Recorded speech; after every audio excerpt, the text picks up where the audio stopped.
Gelombang utara menghancurkan kekuatan angkatan bersenjata Ukraina di wilayah Kursk. Rekamannya ramai beredar di media sosial Telegram pada Sabtu 31 Agustus 2024. Di garis kontak tempur di daerah perbatasan di wilayah Kursk, unit kelompok Sever secara efektif menggunakan UAV penyerang terhadap kelompok bergerak angkatan bersenjata Ukraina.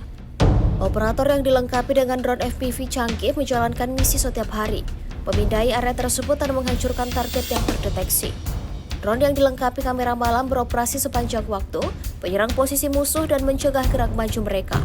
Tampak dalam rekaman satu persatu target tepat mengenai sasaran. Insiden ini diklaim menambah daftar kerugian panjang angkatan bersenjata Ukraina.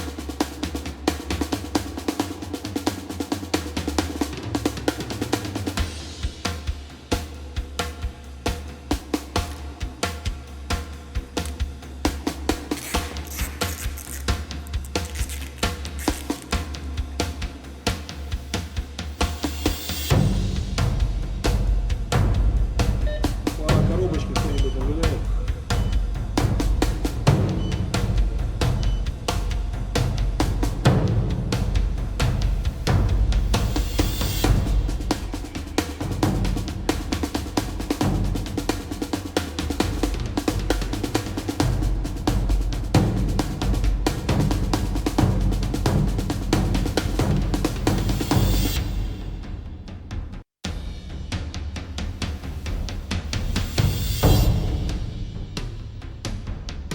Download Tribun X sekarang, menghadirkan lokal menjadi Indonesia.